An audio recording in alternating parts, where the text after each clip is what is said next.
Abandonne tes fardeaux à ton Sauveur. Je te remercie pour le chant ce matin. J'avais un fardeau ce matin. Ça m'a fait du bien de chanter ça, de se rappeler de la grandeur de notre Dieu aussi qui nous donne lorsqu'on demande. Le fardeau, c'est niaiseux. C'est un fardeau de nervosité, mais je vais vous dire, en fait, premièrement, je m'appelle Benoît Sénécal, ça c'est la première chose. Si vous ne me connaissez pas, que c'est la première fois que vous êtes là, je m'appelle Benoît Sénécal, je fais partie de l'équipe pastorale ici à Ecclésia. Mais une des raisons pour laquelle il y avait une certaine nervosité, c'est que j'ai comme été sournois.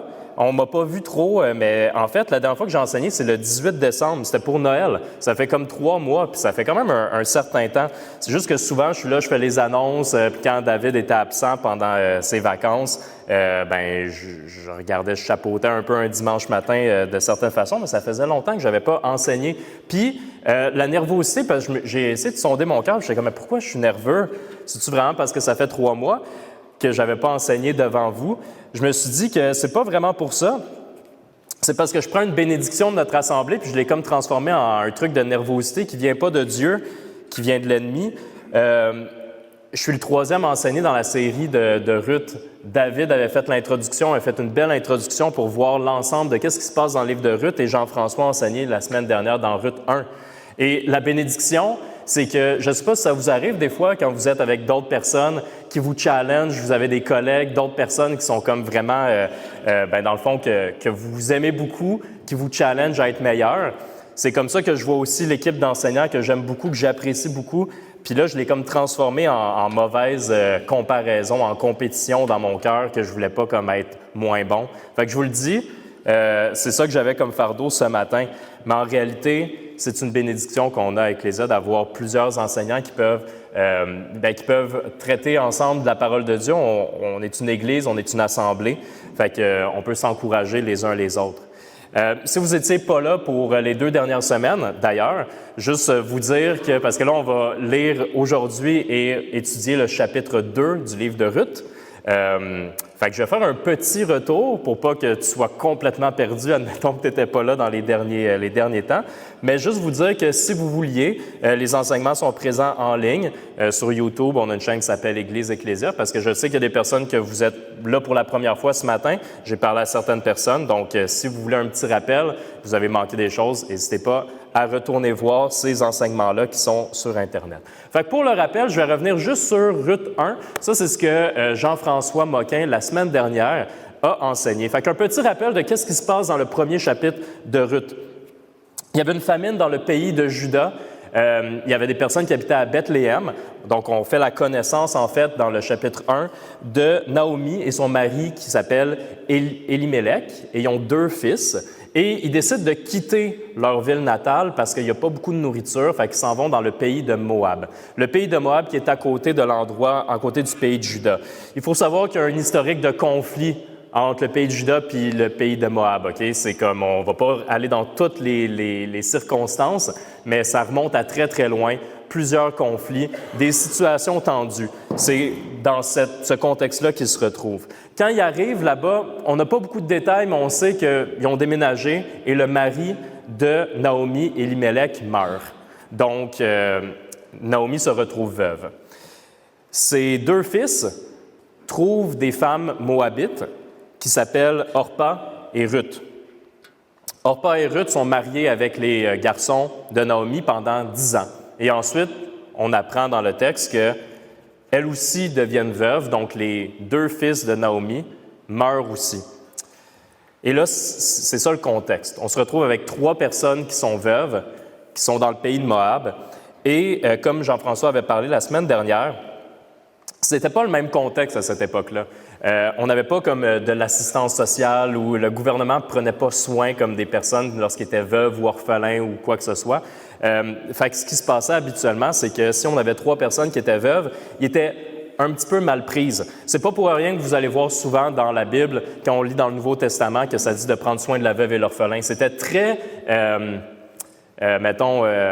contre-intuitif ou contre-culturel pour l'époque. C'était vraiment une belle bénédiction de dire aux gens de l'Église, prenez soin des veuves, parce que souvent, c'était leur mari, et si le mari mourait, c'était leurs enfants, leurs garçons qui allait prendre soin d'eux. Mais Naomi se retrouve avec 2 belles-filles. Et ces 2 belles-filles qui sont quand même encore jeunes et qui pourraient se remarier. Et c'est ce que Naomi leur dit. Naomi leur dit, remariez-vous, trouvez d'autres maris, vivez pas dans cette situation-là. Elle les supplie pratiquement. Orpa, une de ses belles-filles, dit « OK, c'est correct, je vais me remarier après avoir… ça la travaille clairement dans son cœur. Mais elle dit « OK, je vais me remarier. » Puis Ruth, elle lâche pas le morceau. Sa belle-mère lui dit encore et encore « Naomi, remarie-toi. » Et Ruth lui disait dans le chapitre 1, dit à sa belle-mère « Où tu iras, j'irai, où tu habiteras, j'habiterai. Ton peuple sera mon peuple et ton Dieu sera mon Dieu. » Elles retournent ensemble dans la ville de Bethléem et c'est là qu'on est rendu. Fait que dans le fond, Ruth s'attache à sa belle-mère Naomi. Ils retournent dans le village natal de Naomi à Bethléem. Et là, quand le chapitre 2 commence, ils sont à nouveau à Bethléem et on en est rendu à cet endroit-là. Avant qu'on lise ensemble la parole de Dieu, le chapitre 2 de Ruth, certaines choses que je voulais juste que vous puissiez vous imaginer pendant qu'on va être en train de lire. Premièrement, tu sais, des fois, quand on lit un livre, on s'imagine les personnes. Fait que si vous voulez avoir quelque chose qui est approximativement la vérité, Ruth, je ne sais pas exactement elle avait quel âge dans l'histoire, en fait. C'est sûr que c'est une époque que les jeunes femmes se mariaient un peu plus jeunes. On sait qu'elle a été mariée pendant 10 ans quand même, donc est-ce qu'elle avait comme fin vingtaine, début trentaine, peut-être dans ces environs-là. On ne le sait pas à 100%, ce n'est pas écrit noir sur blanc dans la Bible, mais probablement dans ces environs-là à peu près. On a Naomi, qui est sa belle-mère, qui doit avoir peut-être dans la cinquantaine ou la soixantaine. Et aujourd'hui, on va voir Boaz. Et Boaz, moi, en tout cas, dans les premières fois que je lisais le livre de Ruth, on dirait que dans ma tête, Boaz puis Ruth avaient à peu près le même âge. Mais c'est probablement pas le cas.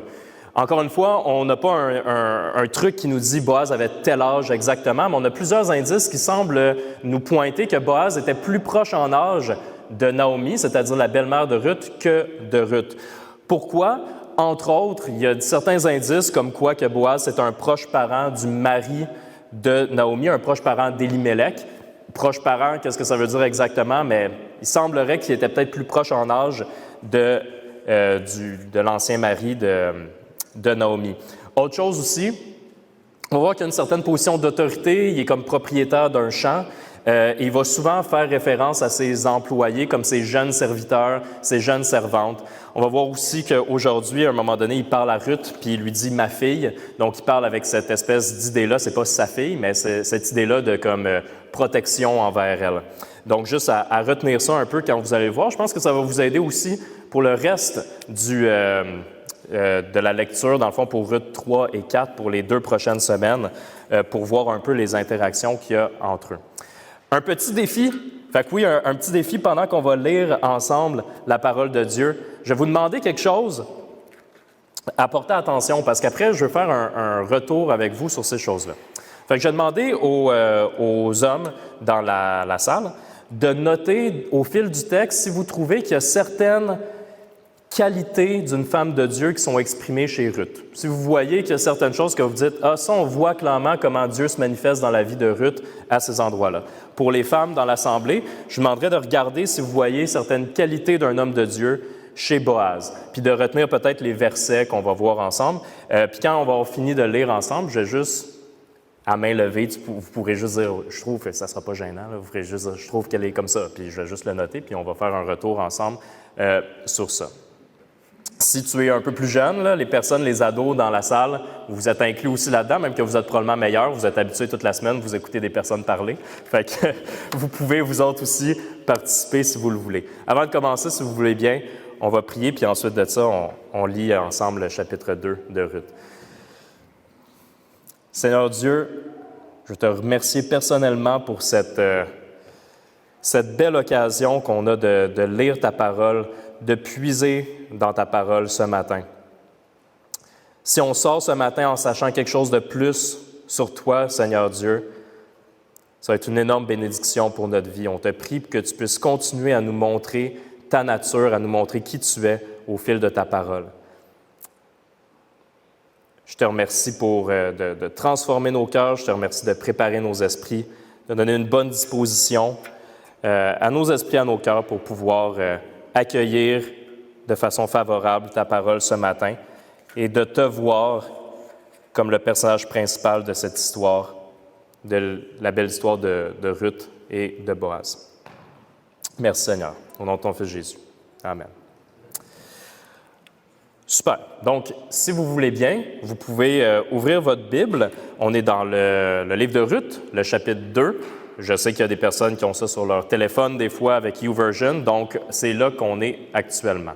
Donc, je vais lire le chapitre 2 dans son entièreté. Je vous rappelle, essayez de noter des qualités d'une femme de Dieu chez Ruth, des qualités d'un homme de Dieu chez Boaz. Commençons au chapitre 1. Naomi avait un parent de son mari. C'était un homme puissant et riche du clan d'Élimélec, qui s'appelait Boaz.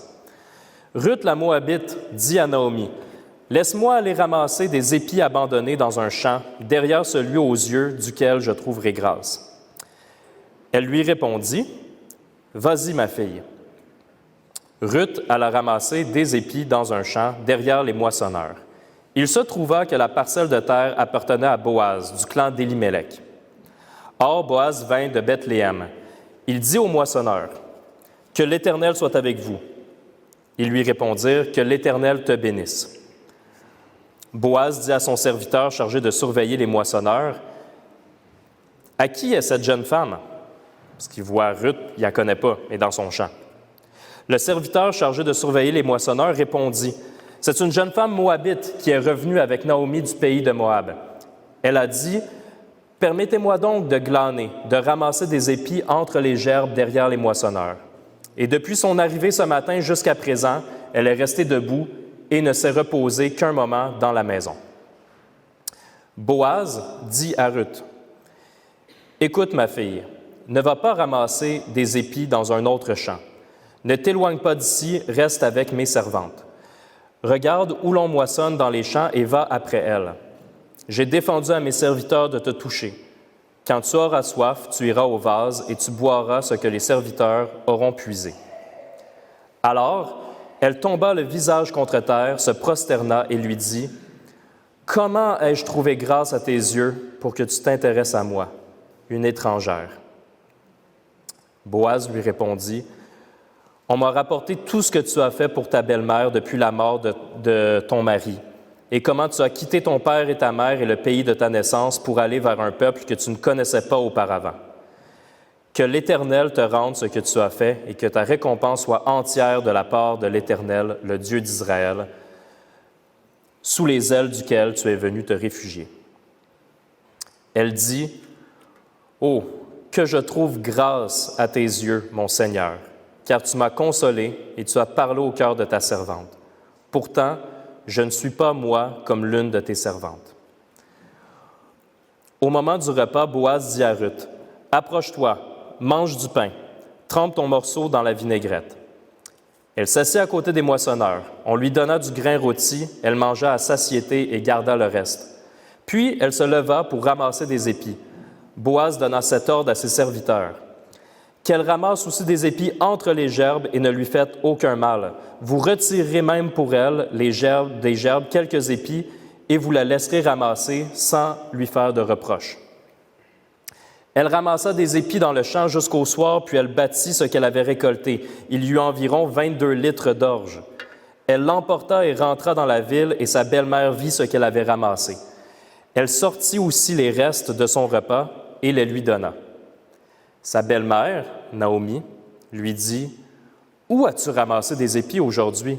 Où as-tu travaillé? Béni soit celui qui s'est intéressé à toi. » Ruth raconta à sa belle-mère chez qui elle avait travaillé. « L'homme chez qui j'ai travaillé aujourd'hui s'appelle Boaz, dit-elle. » Naomi dit à sa belle-fille, « Qu'il soit béni de l'Éternel, qu'il garde sa bonté pour les vivants comme pour les morts. Cet homme nous est proche, lui dit encore Naomi.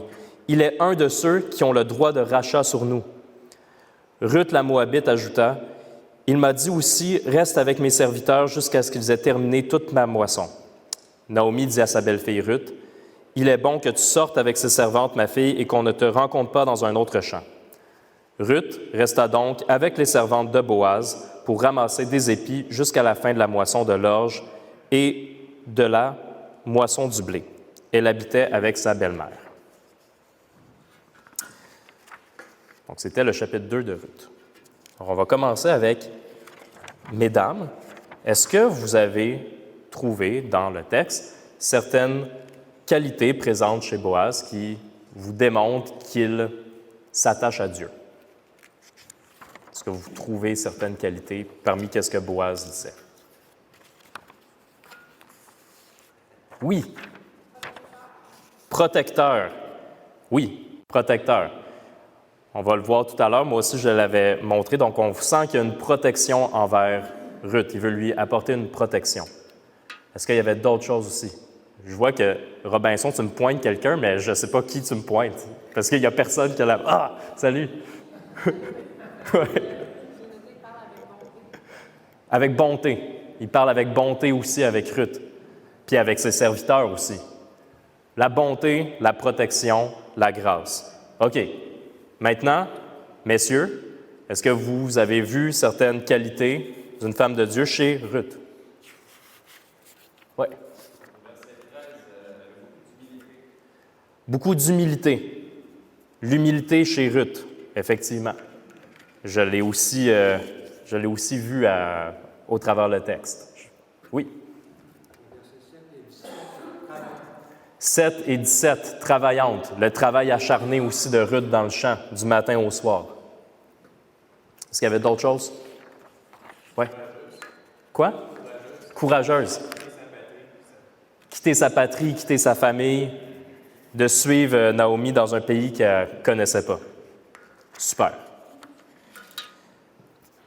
Je vais commencer avec 2 choses à préciser, OK? Parce que peut-être qu'il y en a, vous êtes là dans la salle, puis peut-être qu'il y en a qui n'aiment pas la direction où que ça s'en va parce que vous êtes comme, ben là, on va-tu juste dire ça, les qualités de Ruth, les qualités de Boaz, puis on va essayer de les copier? Non. C'est pas ça mon objectif ce matin, en fait. C'est que je veux parler de 2 choses qui sont peut-être des mauvaises applications des fois. Vous savez, la Bible, c'est un outil incroyable. Même quand je dis outil, j'aime pas ça dire outil parce que c'est la parole vivante de Dieu, mais en réalité, c'est vrai que ça peut être un outil dans nos vies. J'ai une première question. Les qualités qu'on vient de parler, être travaillant, être protecteur, être humble, être courageux, est-ce que ce sont des qualités exclusives aux personnes qui croient en Dieu? Non.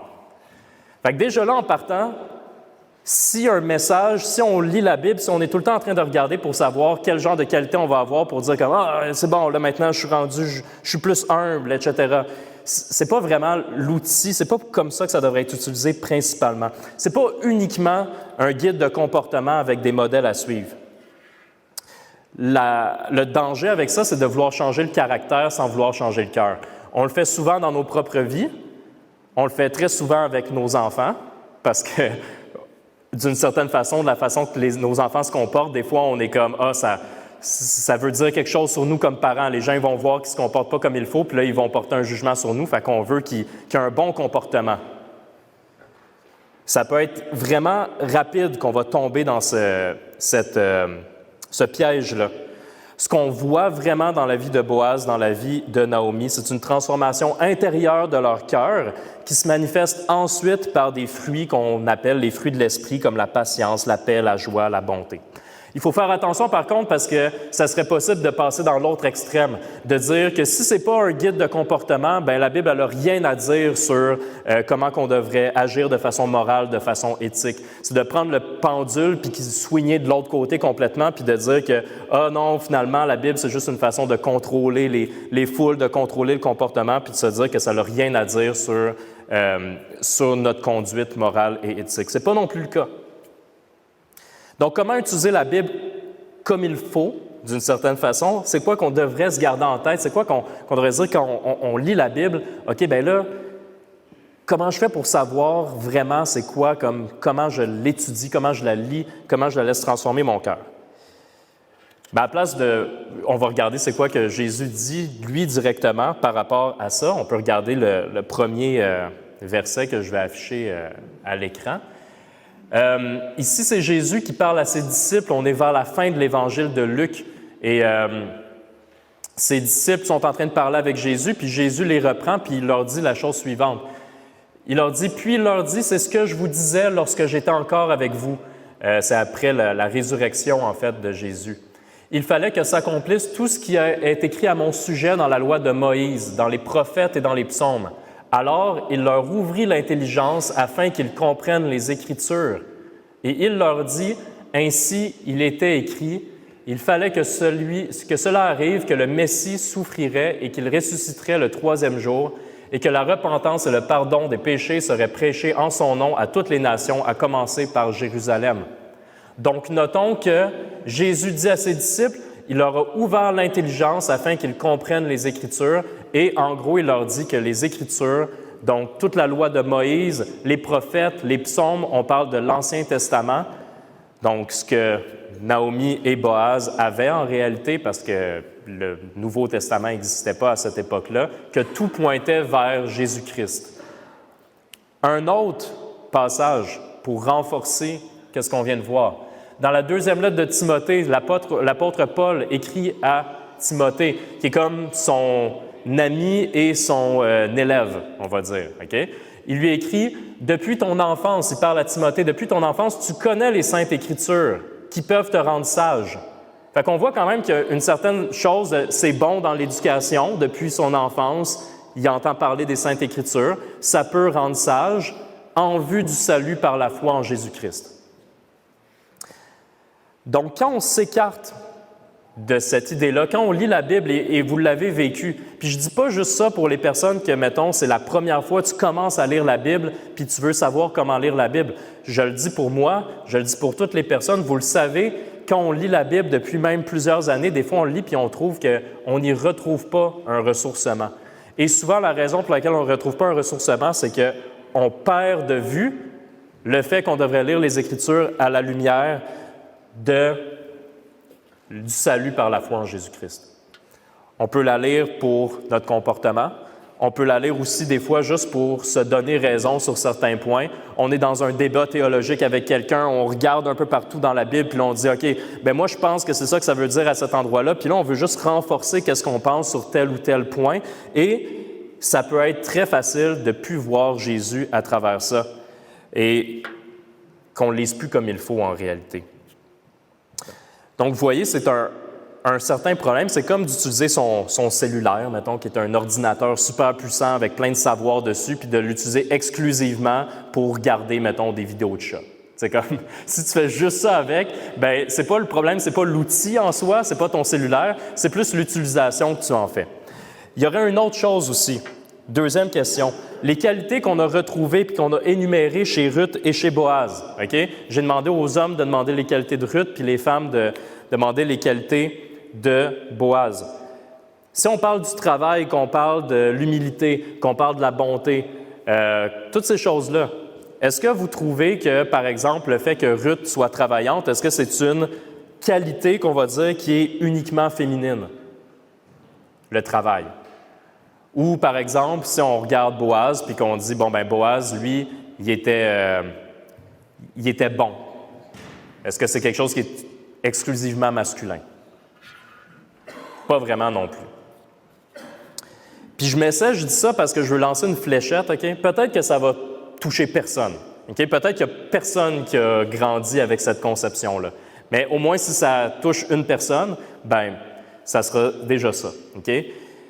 J'ai cette idée-là, parce que je l'ai déjà entendue, puis je ne sais pas si c'est plus américain ou si c'est ici. Moi, j'ai grandi dans une église catholique, fait que certains trucs qui sont par rapport à, comme, mettons, le mouvement, on va dire, évangélique des années 80, 90, 2000, que j'en ai aucune idée. Okay? Ce n'est pas mon expérience, je n'ai pas grandi avec cette idée-là. Est-ce que c'est déjà arrivé pour certaines femmes dans l'Assemblée de grandir avec la conception qu'il y avait certains livres de la Bible qui s'adressaient à elles, et d'autres qui ne s'adressaient pas vraiment à elle? Parce que là, on lit le livre de Ruth, puis le livre de Ruth, il fait partie un peu de ça. J'ai déjà entendu des trucs comme, par exemple, si on a un groupe d'études de femmes, puis je ne dis pas dans l'Assemblée ici, je dis en général, OK? Si on a un groupe d'études de femmes, de dire, bon, ben, on va être plusieurs femmes ensemble, on va lire ben, le livre de Ruth ou le livre d'Esther, ou on pourrait lire le Proverbe 31 parce que ça parle de la femme qui travaille dans le champ puis qui est comme une bonne mère de famille puis une bonne femme. puis c'est comme ces trois-là, tu sais. Hein? Bien, peut-être que ce n'est pas ton cas, mais je voulais juste replacer ça si c'est quelque chose que tu ressens encore. Puis de l'autre côté, vous avez vu ici, on parle de Ruth, OK? Peut-être qu'il y a des hommes dans la salle aussi qui ont fait « Ah, OK, bon, il va y avoir une étude sur Ruth, fait que c'est comme, bon, on va en faire une pour les femmes, puis après ça, peut-être qu'on va regarder Néhémie, puis Néhémie construit les murailles de Jérusalem, là, c'est comme plus, c'est plus masculin, OK? » C'est un peu la même affaire que ce qu'on vient de dire. C'est une idée d'aller lire la Bible pour aller trouver, dans le fond, des personnes, des modèles de comportement. C'est normal d'avoir certaines affinités pour des livres versus d'autres livres. Je peux comprendre ça, il n'y a pas de problème. Mais c'est pas normal, par contre, quand on commence à exclure certaines choses puis de dire comme, bon, ben moi, je peux pas vraiment lire ces trucs-là, je peux pas vraiment lire ceux-là, ça vient pas me parler. Parce qu'en réalité, dans tout, on vient d'en parler, dans tout l'ensemble de la Bible, ça pointe vers Jésus-Christ. Donc, on peut lire le livre de Ruth et être extrêmement édifié. On peut regarder la vie de Ruth, on peut être un homme qui regarde la vie de Ruth et être extrêmement édifié par comment Dieu l'a touché dans sa vie. Donc, cette approche-là, c'est une approche que j'ai déjà entendue qui était comme de dire soit comme Ruth, soit comme Abraham, soit comme Boaz. Ce n'est pas l'approche non plus que je veux que vous reteniez ce matin. Ce n'est pas ça qu'on cherche à voir. Encore une fois, c'est un problème de transformation du comportement sans transformer le cœur. Donc, puis, comme j'ai dit, en plus, c'est une approche que, pour vrai, si c'est comme ça que vous le concevez, bien, les femmes vont être perdantes au change, là, parce qu'on s'entend que dans l'ensemble de la Bible, il y a des tonnes d'exemples de féminins, mais il y en a beaucoup plus masculins. Mais ce n'est pas ça le but non plus quand on lit la Bible, de juste dire, bon, ben moi, je vais m'associer à cet homme-là, ce personnage-là biblique, puis je vais essayer de l'imiter. Ce n'est pas comme ça qu'on devrait le voir. Donc, quand on va regarder maintenant les qualités, on va dire, de Boaz, puis les qualités de Ruth, en fait, ce que j'aimerais faire, c'est qu'on va scraper le mot « qualité » pour l'instant, OK? On va parler d'indices de leur dévouement, de comment ils sont dédiés, comment ils sont dévoués, qu'ils sont consacrés à Dieu. Puis comment qu'un dévouement envers Dieu va résulter dans des fruits qu'on va percevoir comme étant des qualités. Fait que, à partir de maintenant, c'est de voir comment que Dieu agit dans la vie de Ruth, dans la vie de Boaz. Puis aussi, à travers ça, on peut commencer à voir comment Dieu va se révéler pleinement sa gloire en Jésus-Christ, notre Sauveur. On va voir qu'il y a beaucoup de choses qui pointent vers Jésus-Christ. Fait qu'on va commencer avec un des premiers signes d'une manifestation de Dieu dans leur vie, l'humilité. Ruth la Moabite dit « Laisse-moi aller ramasser des épis abandonnés dans un champ, derrière celui aux yeux duquel je trouverai grâce. » OK? On va reparler un peu plus tard de la loi du glanage, mais il faut comprendre que la loi du glanage était faite pour les personnes qui étaient étrangères, pour les personnes qui étaient veuves, orphelines, pauvres, etc. Donc, d'aller dans un champ puis de ramasser comme des épis à longueur de journée, c'était quelque chose qui nécessitait une certaine humilité. Okay? Ça pouvait être perçu négativement pour certaines personnes. L'autre chose aussi, quand on parlait de courage, ben c'était potentiellement dangereux aussi pour Ruth. C'est pas pour rien quand vous dites, vous avez peut-être pas compris nécessairement que quand on voyait que Boaz disait « Je vais dire à mes serviteurs de ne pas te toucher », ben c'est probablement parce que ça pouvait arriver, qu'il y avait des étrangères qui arrivaient, puis là, ils allaient dans le champ, puis là, ben ils pouvaient être abusés ou peu importe par les personnes qui étaient là. Puis Boaz rassure en disant « Ça n'arrivera pas. Tu peux venir dans mon champ, reste dans mon champ, je vais te donner une protection. » Donc, mais elle ne le savait pas à ce moment-là. Donc, elle part dans une situation que c'est non seulement humiliant, mais aussi potentiellement risqué. Pourquoi l'humilité? C'est une qualité, on va dire, mais un signe, une manifestation de Dieu dans nos vies qui est importante. Actuellement, pour ceux qui le savent, là, je fais une maîtrise avec Sembec, puis il y a des compétences. Donc, ils regardent est-ce que l'étudiant a certaines compétences. Une des 12 compétences, c'est l'humilité. Pourquoi l'humilité? Pourquoi c'est important? Fait qu'ils vont poser des questions comme est-ce que ça t'arrive de comme servir dans des tâches comme, mettons, je sais pas, là, nettoyer le plancher ou de faire des choses aussi qui sont, mettons, même si tu as une maîtrise ou un doctorat en quelque chose, que tu vas dire, ben non, c'est correct, je peux aller m'occuper des enfants aussi. OK? Donc, parce que des fois, il y a cette idée-là qu'on peut grandir en orgueil puis penser qu'il y a des tâches qui sont comme sous nous autres. OK? Mais la réalité, c'est que l'humilité, c'est vraiment une réponse naturelle quand on réalise l'ampleur de notre péché puis la grâce de notre Dieu. C'est difficile quand on réalise vraiment ça d'après se péter les bretelles puis dire « bon, ben moi, ça c'est en bas de moi ». L'humilité, c'est l'inverse complet de l'orgueil.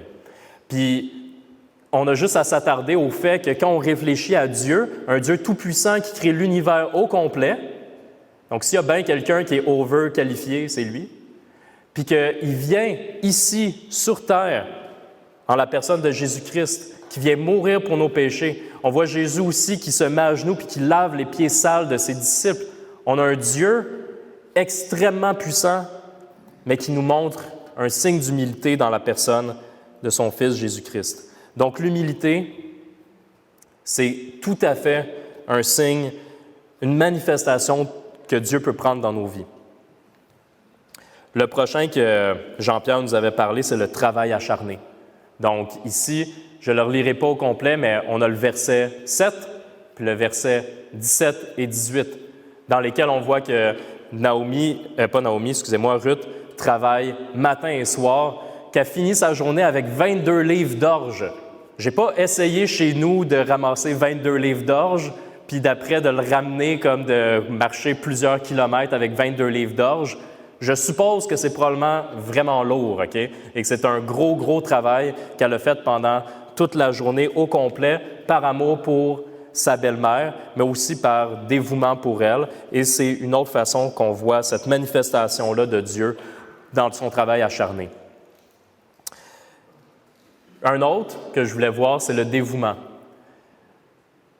Boaz est touché quand il regarde Naomi, puis il lui dit qu'on lui a dit tout ce qu'elle avait fait pour sa belle-mère, qu'elle avait abandonné sa famille, qu'elle était partie de chez elle, qu'elle s'était dévouée à elle. Et on voit que Boaz respecte ça et est touché par ça. Et il lui dit, il la bénit ensuite, puis il dit, en voyant son dévouement, il lui dit que l'Éternel te rende ce que tu as fait, que ta récompense soit entière de la part de l'Éternel, le Dieu d'Israël, sous les ailes duquel tu es venu te réfugier. Moi, c'est quelque chose, quand je lis ça, je pense un peu à ma femme, elle n'est pas là ce matin, mais quand j'ai commencé à fréquenter une église, je l'ai déjà dit, mais ce n'était pas pour les meilleurs motifs. Au départ, puis Dieu utilise des motifs, des fois nos cœurs tordus pour nous diriger dans des directions que finalement on le redécouvre. La raison pour laquelle je dis que ce n'était pas pour les meilleurs motifs, c'est que j'avais eu quelques échecs amoureux, j'étais dans la vingtaine. Mes parents se sont rencontrés dans une chorale quand ils étaient jeunes, dans une chorale catholique, dans une jeunesse catholique. Et après un petit bout que j'étais tanné, je me suis dit, bon, ben moi aussi, je vais rencontrer quelqu'un de bord dans une chorale. Puis je me suis ramassé dans l'église de Terrebonne-Mascouche, je me suis ramassé dans une chorale pour finalement pas rencontrer du tout une femme, mais rencontrer mon Dieu. Puis être touché par mon Dieu, puis ramener aussi une compréhension que j'avais comme enfant quand j'allais à l'église, quand j'étais plus jeune, que j'avais abandonné avec le temps. Puis en persévérant, je voulais retourner à tous les dimanches. Puis je voulais y retourner, puis pour ceux là, que ça vous travaille, que vous rentrez dans une église, vous allez comprendre le sentiment. C'est le sentiment de comme, il faut que j'y aille, mais à chaque dimanche, ça me fait mal un peu parce que je réalise que ça vient me travailler, mais je le sais, je veux en apprendre plus, mais ça me travaille.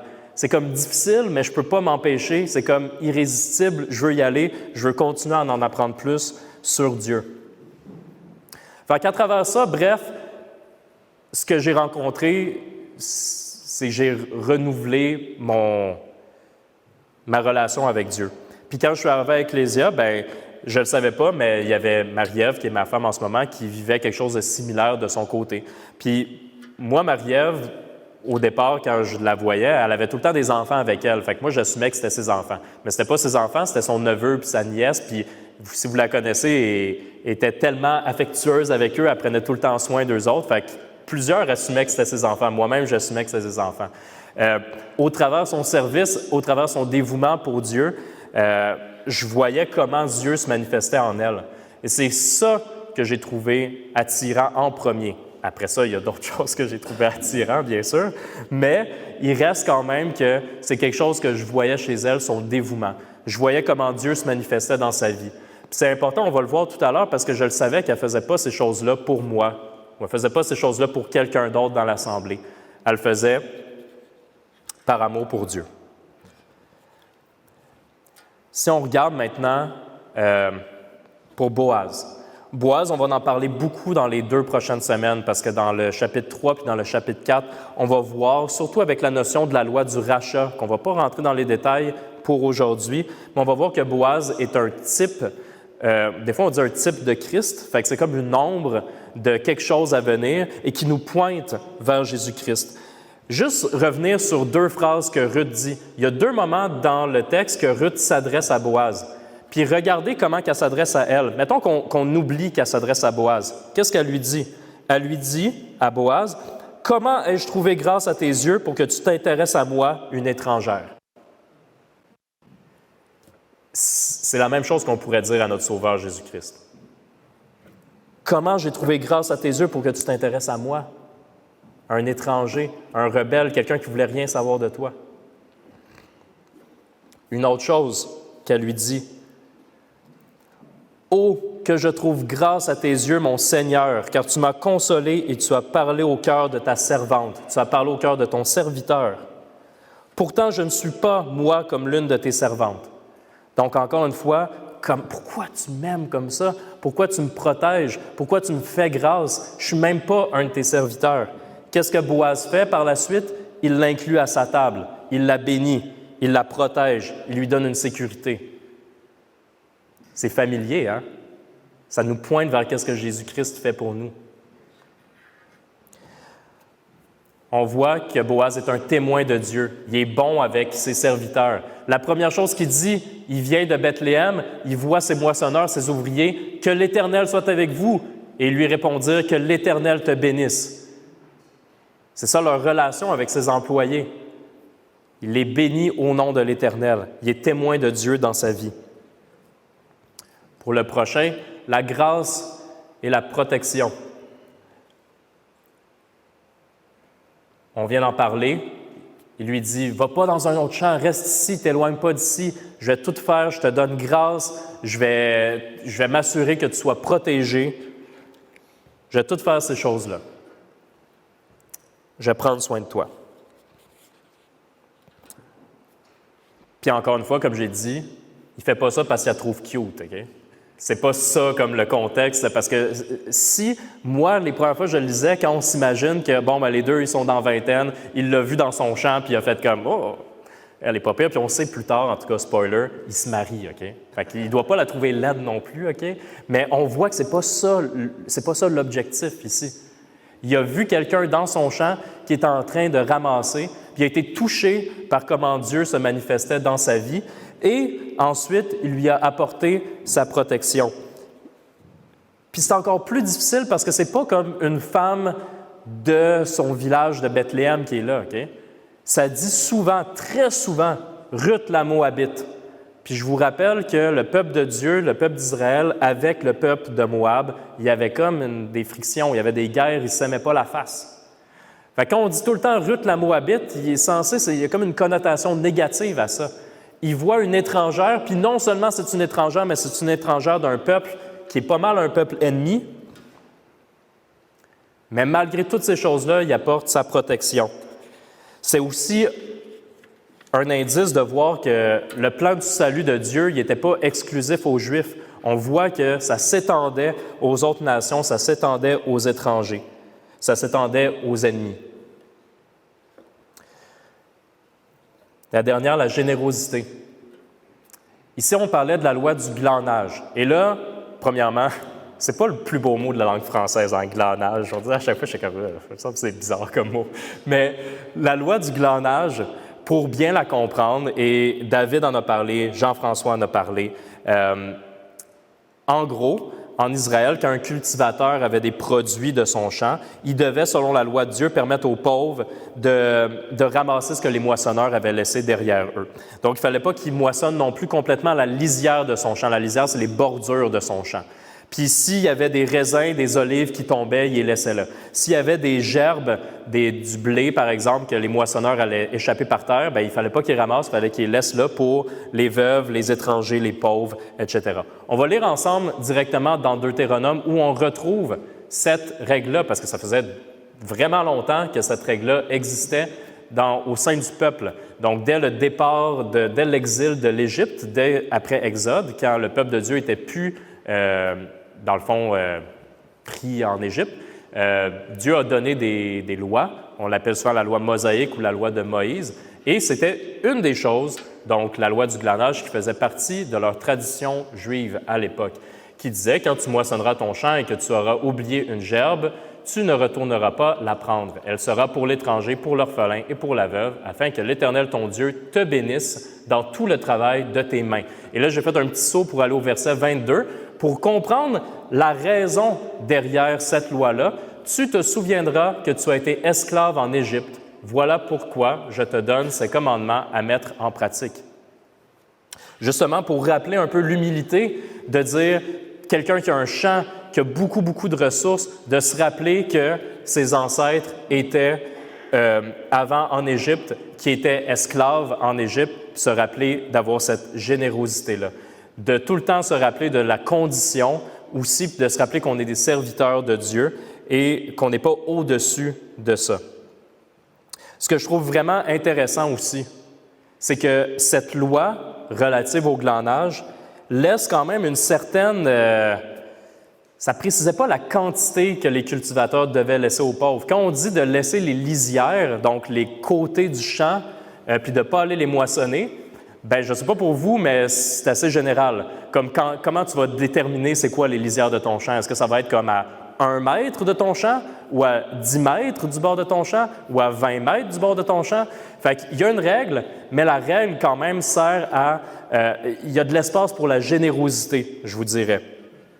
Des fois, on va regarder certaines lois dans Deutéronome ou dans Lévitique, puis il y a des choses qui s'appliquent moins, mais on va dire comme... Premièrement, c'est de voir à quel point on avait besoin du sacrifice de Jésus pour remplir la loi. On va dire que la loi est bonne en soi, mais il y a plein de choses dans la loi qui montrent l'amour de Dieu envers son peuple, qui montrent des bons principes à partager. Fait que de juste dire, ah ben maintenant, on n'a plus la loi du glanage, OK? Mais on peut apprendre quand même de ça. On peut apprendre que Dieu avait mis une loi qui était bonne pour son peuple, mais aussi qu'il voulait que son peuple apprenne la générosité à travers cette loi-là. Et c'est ce qu'on voit avec Boaz qui va au-delà de la loi, qui décide de bénir à travers ça Ruth. Je vais demander si les enfants pourront descendre. On va bientôt compléter. Donc, si vous retenez une chose, OK, parce que je le sais, des fois, on fait un message, puis là, on parle avec des gens, puis là, tu sais, « Ah non, c'est pas ça que je voulais. » C'était pas ça le point du message. Fait que je veux juste me rassurer, puis me rassurer moi-même aussi d'une certaine façon en disant que ce qu'on veut retenir, c'est pas de dire « Il faut être humble, il faut être travaillant. » C'est pas non plus de dire « Je dois être comme Ruth, je dois être comme Boaz. » Le but, c'est d'observer les vies de Ruth puis de Boaz, puis de voir à quel point c'est Dieu qui est le personnage principal de leur histoire. C'est ça qu'on voit tout le long du livre de Ruth, en fait. C'est ça qu'on voit d'un bout à l'autre de la Bible, quand on le regarde avec le big picture. C'est ce qu'on voit, on voit le plan rédempteur de Dieu qui se réalise. Il y a des petits détails, mais quand je dis des petits détails, je vais juste vous donner un exemple. Dans le verset 3, Ruth alla ramasser des épis dans un champ derrière les moissonneurs. Il se trouva que la parcelle de terre appartenait à Boaz. C'est difficile de voir qu'est-ce qui est déterminé par Dieu dans nos vies, c'est quoi qui est le fruit du hasard, c'est quoi qui est comme pas important, puis les choses qui pointent vers Christ, puis les choses qui pointent vers le plan, puis le plan rédempteur de Dieu. Mais ici, on a le privilège de savoir que c'était pas comme « Ah, il se trouva que finalement c'était le champ de Boaz ». C'était la providence de Dieu. Dieu avait prévu ce moment-là. Nous, on ne le voit pas dans nos vies. Des fois, avec le recul, on peut reculer puis dire « Hey, j'ai prié Dieu il y a 10 ans sur ces choses-là. » Puis là, après, on recule puis on fait comme « Hey, Dieu il a répondu. Dieu a changé mon cœur à travers les années. » C'est pas tout le temps évident. Avec le recul, des fois, on peut le voir par contre. Une autre chose que je trouve intéressante, c'est la réaction de Naomi. Si vous étiez avec nous la semaine dernière, on a vu dans le chapitre 1 que Naomi réagissait quand même très mal, et on peut comprendre la mort de son mari, la mort de ses 2 garçons, puis que là, elle retournait dans son pays à Bethléem. Puis quand les gens l'accueillent puis disent « Naomi, t'es revenue dans le pays », dans les versets 20 et 21 du chapitre 1, Naomi leur disait « Ne m'appelez plus Naomi, appelez-moi Mara ». Mara qui veut dire « rempli d'amertume ». Car le Tout-Puissant m'a rempli d'amertume. J'étais dans l'abondance à mon départ et l'Éternel me ramène les mains vides. Pourquoi m'appellerez-vous Naomi, après que l'Éternel s'est prononcé contre moi, après que le Tout-Puissant a provoqué mon malheur? Ça, c'était comment qu'elle était, son état de cœur, avant que Ruth aille dans le champ puis qu'elle rencontre Boaz. Qu'est-ce qu'on voit à la fin du chapitre 2? Naomi dit à sa belle-fille, en parlant de Boaz, « Qu'il soit béni de l'Éternel, qui garde sa bonté pour les vivants comme pour les morts. Cet homme nous est proche, lui dit encore Naomi. Il est un de ceux qui ont le droit de rachat sur nous. » On peut voir que, à travers ce qui s'est passé dans la vie de Ruth, à travers la générosité de Boaz, Naomi est en train de voir la bonté de Dieu. Elle était pleine d'amertume, puis est en train de dire que l'Éternel soit béni. C'est pour ça que c'est important de s'édifier les uns les autres puis de renforcer notre foi, parce qu'il y a plein de moments qu'on ne se sent pas béni, on se sent rempli d'amertume, mais qu'on peut se rassurer en voyant comment Dieu y agit au travers de nous, puis que souvent ça va venir renforcer notre foi. J'apprécie particulièrement le livre de Ruth parce qu'en 4 courts chapitres, on a une image vraiment claire de la providence de Dieu.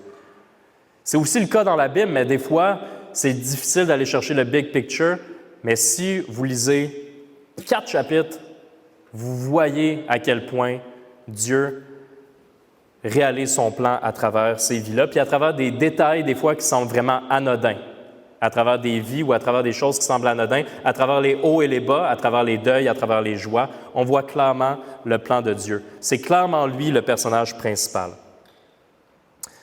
Fait que ma question qu'on pourra méditer aussi, en attendant que les enfants descendent, comment Dieu peut être le personnage principal de nos vies? Je me pose la question à moi aussi. Comment ça peut être indéniable que les personnes puissent regarder et dire « Benoît est dévoué à Dieu.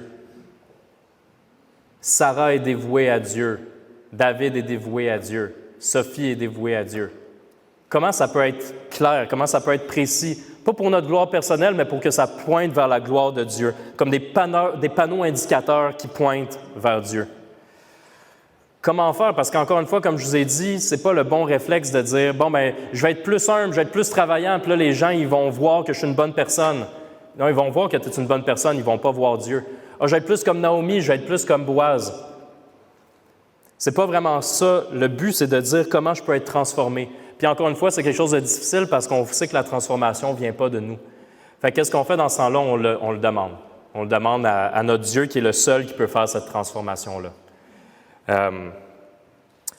On le demande par la prière, on demande qu'est-ce qui est sur notre cœur. Change mon cœur, Seigneur, mets des gens sur ma route, montre-moi comment je peux avoir un amour pour mon prochain. On le prie avec sincérité. Fait que là, je le sais, les enfants, ils ne m'aimeront pas beaucoup parce qu'ils commencent à descendre, mais je veux quand même qu'on prenne un temps pour qu'on puisse s'arrêter puis prier à Dieu directement, avec sincérité, pour lui demander des choses et s'attendre à une réponse aussi. Cette semaine, j'ai parlé avec plusieurs personnes, puis c'est quelque chose qui revenait tout le temps. J'ai lu ma Bible, j'ai prié, mais je l'ai fait en demandant à Dieu, « Dieu, montre-moi quelque chose. Dieu, éclaire-moi sur cette situation-là. Dieu, change mon cœur. » Puis il l'a fait. Dieu l'a fait. Il est gracieux, il demande qu'on lui demande avec sincérité. Fait que, prenons un temps de prière ensemble pour demander à Dieu comment il peut se révéler dans nos vies.